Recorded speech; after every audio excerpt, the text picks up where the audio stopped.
My name is Muhammad Shafiq PH. I am skilled in logistics and supply chain management. I am taking this video to avail World Skill Council Career Development Certificate. I have completed the 9-day skill test conducted by WSC. Logistics. Logistics refers to the planning, coordination, and execution of the movement and storage of goods, products, and resources from one place to another.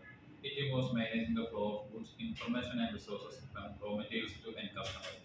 Logistics has a military origin and used to be associated with the movement of troops and their supplies in the battlefield. But like so many other technologies and terminologies, it entered into the business lexicon gradually and has now become synonymous with the set of activities ranging from procurement of raw materials to the delivery of the final polished goods to the end customer. Supply chain management. A supply chain is a global network used to deliver products and services from raw materials to end customer through information flow, physical distribution, and cash.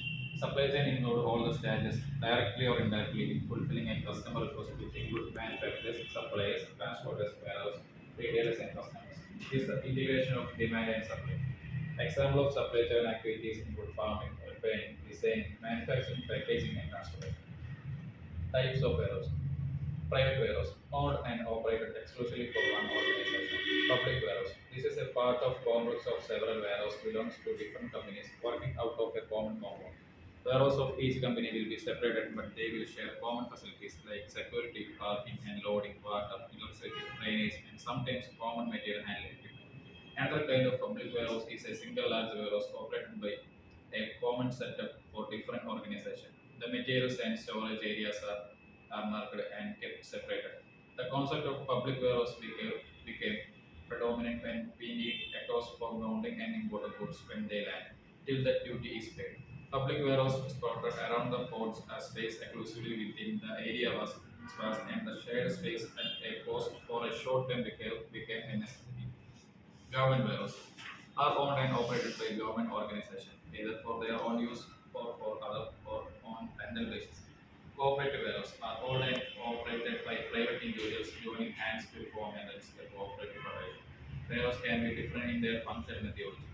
Stock transfer warehouse do not have any customer attached and have no commercial transaction and simply operated as a large storehouse for finished products to be transferred to other unit and warehouse as demanded. Exported warehouse. Keep materials only for exported and cannot do domestic goods transfer. These are established with special permission exclusively for exported in specified zones and are entitled for export inside benefits.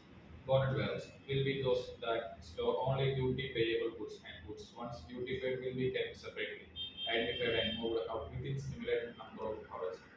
These are warehouse need custom collectors permission to operate and will be subject to customs check only. Special warehouse operate for specified list high value goods as stimulated from time to time by the government and only by licenses. Container freight station provide space and handle intermodal containers. They cater to importers to handle materials that arrive in containers and to quarantine the incoming goods for an allowed period till customs clearance is obtained and duty paid. They also served as parking space for export goods, waiting for the berthing of ship, and when the containers are not in use, basically they are secure yard management areas exclusively for containers with material handling equipment facilities. An inland container depot is a bonded warehouse for imported goods away from source and container handling. It has procedures to stuff and de-stuff goods as required for partial debombing. It can also have separated non-bounded areas and be connectivity point for multimodal transportation with rail and road links. Cold storage areas are large exclusively freezer areas and part of much needed cold chain for handling perishable goods like fruits, vegetables, fish, and etc.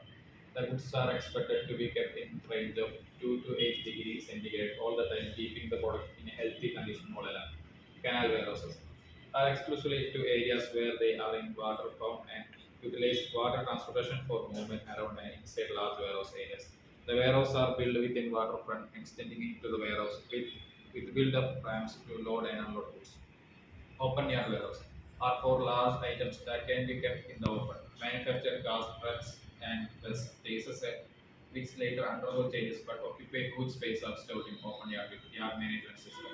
Retail warehouses are swarming the world right now, resulting in enormous trade vehicles. They need ample space and most of the warehouse activity in them, in some form or other, deal with enormous volume every day. Also, the number of material testing and materials delivery will be of a remarkably high order. But stock stays in the warehouse for a short period. Well-known e-store operation online are in this category. Export and import. Export and import are the fundamental component of international trade that facilitate the movement of goods and services across the national ports.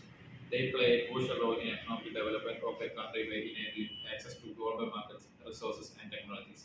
Export refers to the sale and shipment of goods and services from one country to another. Countries export products in which they have a competitive advantage such as natural resources, skilled labor, or advanced technology. For example, India export textiles, pharmaceuticals, spices, and IT services to various countries.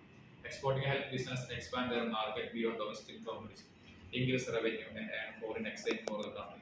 Import, on the other hand, refers to the purchase of goods and services from foreign country to meet domestic demand. Countries import goods that are either not available locally or are more cost effective when sourced internationally. For instance, India imports crude oil, machinery, electronics, and gold. Import ensure the availability of wide variety of goods and help maintain the standard of living by providing access to better quality or more affordable products.